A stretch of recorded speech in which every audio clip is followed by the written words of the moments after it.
তারপর রুমে ঢুকে দরজা লাগিয়ে দিল। রুনিয়া ছেলের এহেন অবস্থা দেখে অবাক হলেন, সাথে খুশিও হলেন। কিন্তু রুমি রাজি থাকলেও তিনি শামসুল বা আয়েশাকে কিভাবে রাজি করাবেন? ওরা তো কখনোই রুমিকে সাফওয়ানের হাতে তুলে দেবে না। তখন কি হবে? আর তার ছেলের এই অবস্থাতে তো কখনো বিয়ে হবে না। কে চাইবে তার মেয়ে যমদূতের কাছে থাকুক? কিন্তু দমে গেলেন না রুনিয়া। শামসুলের সাথে কথা বলার সিদ্ধান্ত নিলেন। কি হবে না হবে সেটা পরে দেখা যাবে, আগে কথা বলে দেখতে হবে। বিকেল বেলা সাফিন চলে গেল বাড়িতে। শামসুল অফিস থেকে এসে নিজের রুমে ঘুমাচ্ছিলেন। রুমাইশা রুমে বসে ফোন চাপছে। সাফিন চলে যাওয়ায় ভালো লাগছে না ওর। বাড়িতে একা একা বোর হয় শুধু। রাফসান ভাইয়া আসবে কয়েকদিন পর, কিন্তু ও যা বলেছে তাতে ওর সাথে কথা বলার বিন্দুমাত্র ইচ্ছেটুকুও নেই রুমাইশার। ঘুরতেও যাবে না কোথাও এবার। আর মায়ের সাথেও এ নিয়ে কথা বলবে ও।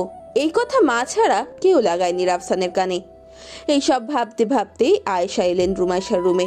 রুমে ঢুকেই দরজাটা লক করে দিলেন। রুমাইশা ফোন রেখে মায়ের দিকে তাকালো। কি বলবে মা? অবুঝ দৃষ্টিতে তাকিয়ে রইল ও আয়েশার দিকে। আয়েশা এসে বসলেন রুমাইশার সামনে, মুখটা থমথমে ওনার।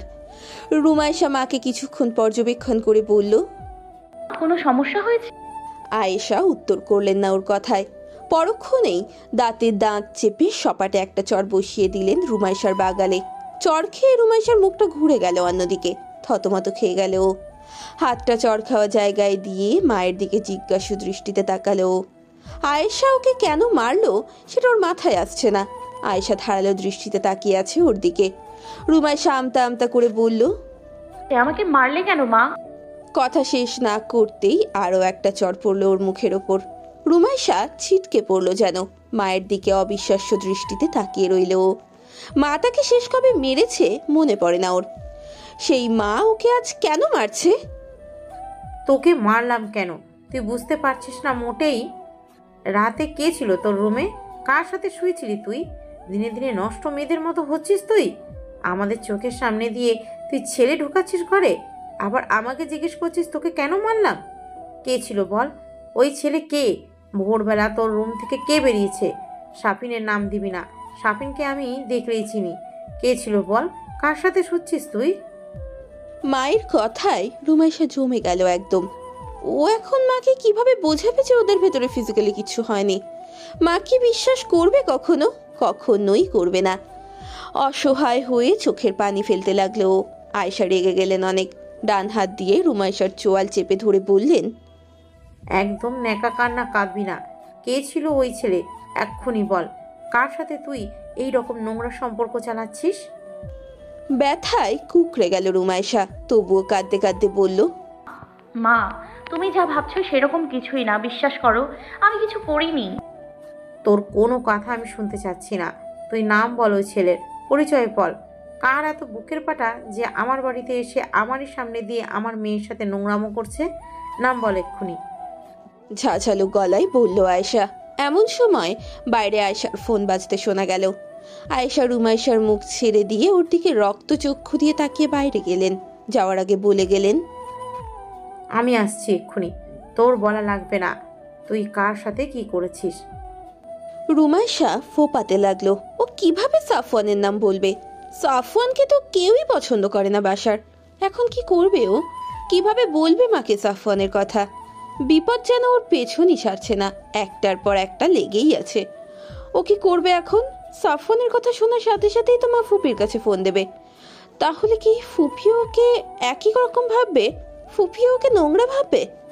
আয়েশা বাইরে গিয়ে ফোন দেখলেন। রুনিয়া ফোন দিয়েছেন। আয়েশা নিজের কণ্ঠ স্বাভাবিক করে ফোন ধরলেন।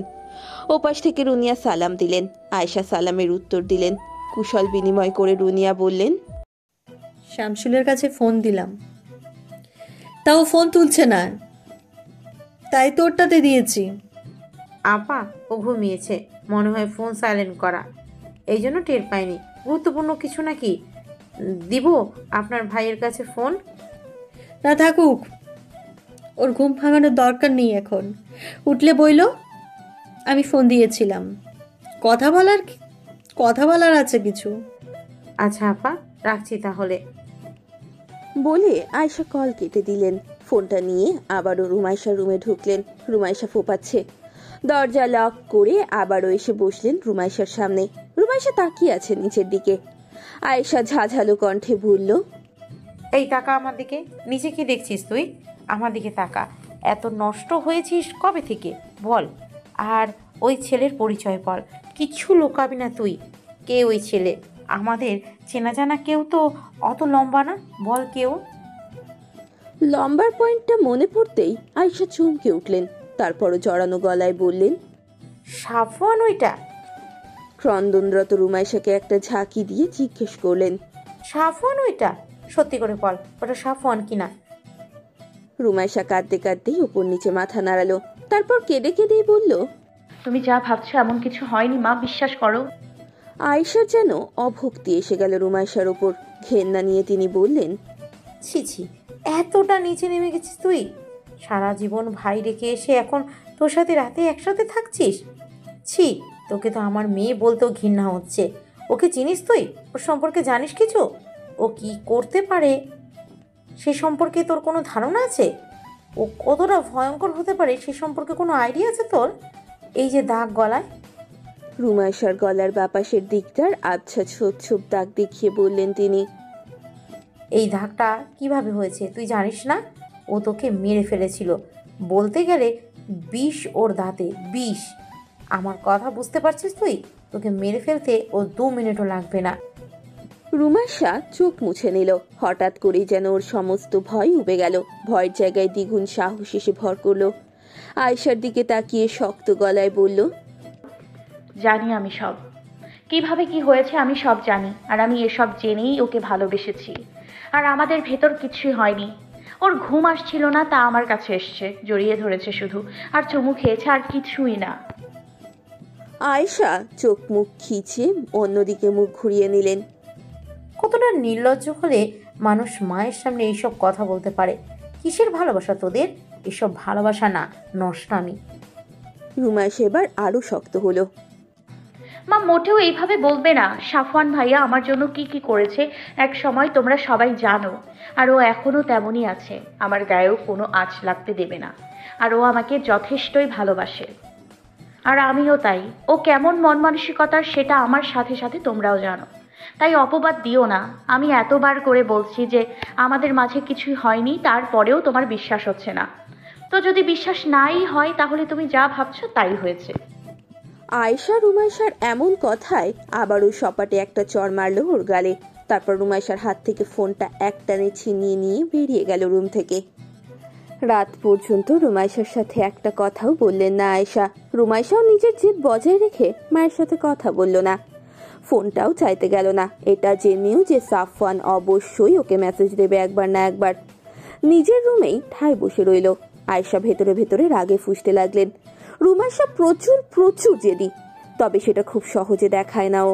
কিন্তু একবার দেখালে ওকে কেউ ঠেকাতে পারে না। আত্মসম্মান বোধ অনেক ওর। আজ পর্যন্ত কখনো একটা জিনিস দুইবার চায়নি কারো কাছে, না আয়েশার কাছে আর না শামসুলের কাছে। জেদির সাথে সাথে প্রচন্ড রকমের অভিমানীও। রুমাইশা যে সন্ধ্যা গড়িয়ে গেলেও আয়েশার সাথে কথা বলতে আসলো না, তাতেই আয়েশা বুঝে গেলেন যে মেয়ের মাথায় জেদ চেপেছে। খুব সহজে আরও আসবে না আয়েশার সাথে কথা বলতে। আর সাফওয়ানের বিষয়টা নিয়েও খুব বড় সড় রকমের ঝামেলা বাঁধাবে, এটা ভেবে আরও রেগে রইলেন আয়েশা। এর মাঝে সাফওয়ানের মেসেজ দিয়ে না পেয়ে 2বার কল দিয়েছে রুমাইশার ফোনে। আয়েশা দেখেছেন, যদিও মেসেজ দেখতে পারেননি। লক স্ক্রিনে নোটিফিকেশন হাইড করা।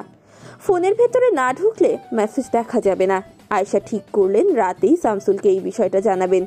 প্রথমে যদিও ভেবেছিলেন ব্যাপারটা নিজের মধ্যেই রাখবেন, কিন্তু রুমাইশার ভেতরে কোনো অপরাধ বোধ না দেখে মতামত বদলে ফেললেন তিনি। রাতে খাবার টেবিলে খাবার গোছাচ্ছিলেন আয়েশা, তখন শামসুলের ফোনে কল এলো রুনিয়ার। শামসুল রুমে বসে অফিসের কিছু কাগজপত্র দেখছিলেন। রুনিয়ার কল দেখে রিসিভ করলেন তিনি।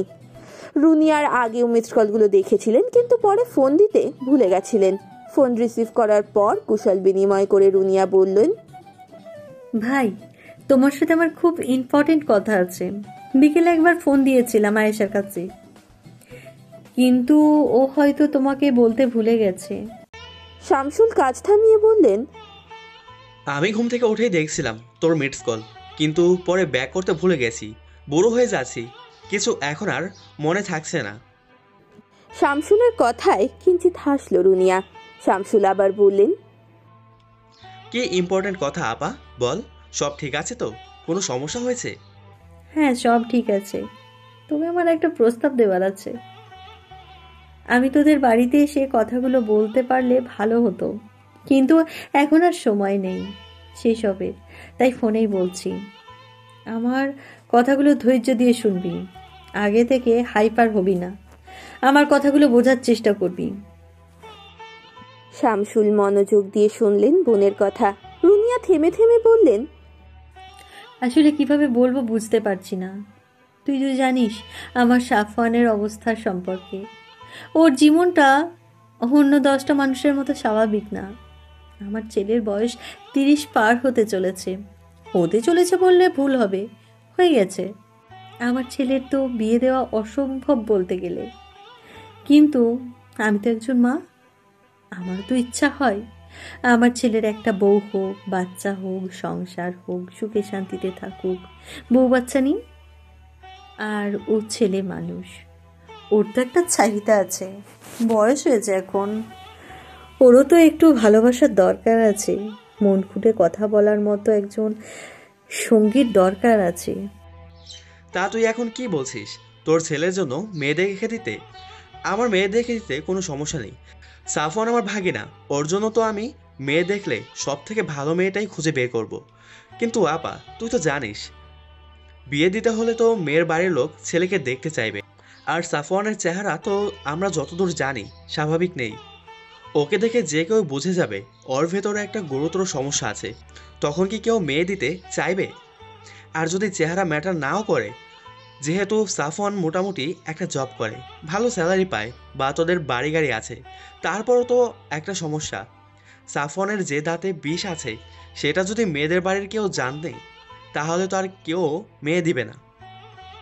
আর যদি ইনফরমেশন গোপন রেখে বিয়ে দেওয়া হয়, তবুও তো সেই মেয়েটা একটা না একটা সময় জেনে যাবে। আর তাছাড়া তার লাইফ রিস্ক থাকবে 90%। রুনিয়া কিছুক্ষণ চুপ থেকে বললেন, এসব সম্পর্কে আমিও ভেবেছি শাসমুল। তাই আমি ভাবছিলাম যে যেহেতু সাফওয়ানের ব্যাপারে আমাদের এই দুই পরিবার ছাড়া কেউ জানে না, আর তোরাও সাফওয়ানের ব্যাপারটা ভালোই বুঝিস, তাই ভাবছিলাম যে ব্যাপারটা আমাদের নিজেদের ভেতরে হলে মন্দ হতো না। শামসুল শির দ্বারা সোজা করে ভ্রু কুঁচকে বললেন, নিজেদের ভেতর বলতে তুই কি বলতে চাচ্ছিস, খুলে বল। রুনিয়া অল্প সময় নীরব থেকে বললেন, আমি তোর মেয়েকে চাই, আমার বড় ছেলের জন্য, সাফওয়ানের জন্য। সাফওয়ানের বউ করে নিতে চাই। শামসুল কাদের রেগে গেলেন প্রচণ্ড। উচ্চ কণ্ঠে বলে উঠলেন, আপা, তোর মাথা ঠিক আছে? তুই আমার রুমিকে কিভাবে তোর ছেলের বউ বানাতে চাস? তুই তো জানিস তোর ছেলে কেমন, আর ও কতটা ক্ষতিকর যে কারোর জন্য। আর যে ছেলে আমার মেয়েকে মৃত্যুর দ্বার প্রান্তে নিয়ে ফেলে দিয়েছিল, তার কাছে আমি আমার মেয়ে দেব, সব কিছু জেনে শুনেও? আমার মেয়ে কি এতটাই আকাল পড়েছে যে শেষমেশ একটা জঙ্গলি জানোয়ারের সাথে আমার মেয়ের বিয়ে দিতে হবে? শামসুলকে এইভাবে ফোনে চিল্লাতে দেখে আয়েশা ডাইনিং থেকে দ্রুত পায়ে গেলেন সেখানে। স্বামীর এমন অগ্নিমূর্তি দেখে বুক কেঁপে উঠল আয়েশার, কিন্তু ফোনের ওপারে যে রুনিয়া আছে তার বুঝতে বাকি রইল না, কারণ শেষের কথাটা তিনি শুনে ফেললেন। আর জঙ্গলি জানোয়ার বলতে শামসুল কাকে বুঝিয়েছেন সেটাও বুঝলেন। বাইরে বাবার উঁচু গলা শুনে রুমাইশাও বেরিয়ে এলো, নিজের রুমের দরজার সামনে এসে দাঁড়ালো। মা দাঁড়িয়ে আছে তাদের রুমের দরজায়। রুমাইশা নিজের অবস্থান থেকেই বোঝার চেষ্টা করলো কি হচ্ছে।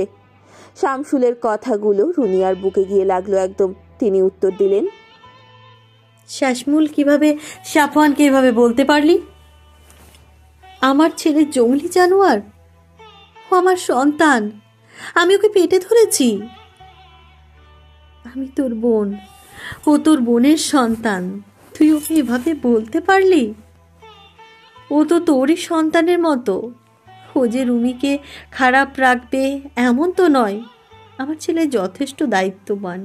আর রুমি যে ওকে আঘাত করেছিল যখন, তখন ও নিতান্ত ছোট ছিল, নিজের অবস্থা সম্পর্কে ওর কোনো ধারণা ছিল না। ও যদি জানতো রুমাইশাকে এভাবে মৃত্যু প্রায় করে ফেলবে তাহলেও কখনো কামড়াতো না। দেখ আপা, তোর খারাপ লাগবে এটাই স্বাভাবিক। আমি যা বলছি সেটা মিথ্যা নয়। রুমি যদি তোর মেয়ে হতো আর সাফওয়ান যদি আমার সন্তান হতো, তুই কি কখনো নিজের মেয়েকে এমন কারোর সাথে বিয়ে দিতে চাইতি? কখনোই চাইতি না। আমি যদি দেখতাম যে সে আমার মেয়ের নিরাপত্তা নিশ্চিত করেছে, কোনো ক্ষতি করছে না, খেয়াল রেখেছে, ভালোবেসেছে, তাহলে আমি অন্তত তার ভবিষ্যতের কথা চিন্তা করে মেয়েকে তার হাতে তুলে দিতাম। না আপা, তুই দিতিস না। তুই এখন যে কথাগুলো বলছিস সেগুলো আবেগের কথা। তুই যদি সত্যি আমার জায়গায় থাকতি তাহলে কখনোই রাজি হতি না। আমি এই বিষয় নিয়ে তোর সাথে আর কোনো কথা বলতে চাই না। তুই আমার বোন, তোর সাথে আমার সম্পর্ক নষ্ট করতে চাই না আমি। রুমিকে ছেলের বউ করার কথা মাথা থেকে ঝেড়ে ফেল। আমি বেঁচে থাকতে এরকম কিছুই হবে না, মনে রাখিস। এই বলে কল কেটে দিলেন শামসুল। রুনিয়াকে দ্বিতীয় কোনো কথা বলার সুযোগ দিলেন না। শামসুলকে কল কেটে দিতে দেখে আয়েশা এগিয়ে গেলেন সেদিকে। শামসুলের পাশে গিয়ে বসলেন। স্ত্রীকে পাশে পেয়ে শামসুল তেজি কণ্ঠে বলে উঠলেন, আমার বোন আগেও যেমন স্বার্থপর ছিল ছেলের জন্য, এখনও তাই আছে। নিজের ওই বন্য প্রাণীটাকে আমার মেয়ের ঘাড়ে চাপাতেই চাচ্ছে। মানুষ কতটা নিম্ন পর্যায়ে চলে যাচ্ছে দিন দিন। আমার মেয়ের কিসে কমতি আছে যে ওই রকম একটা ছেলেকে বিয়ে করতে হবে ওকে? রুমাইশা বাবার সমস্ত কথা শুনে ফেলল। সাফওয়ানের সাথে কথা বলার ভীষণ দরকার এখন, কিন্তু ফোনটা তো মায়ের কাছে। মায়ের কাছে যে ফোন চাইবে সেই উপায়ও আর রইল না। পরিস্থিতি এখন বেকায়দায়। বাইরের দিকে আর এগোলো না ও, নিজের ঘরে ঢুকে দরজা দিল।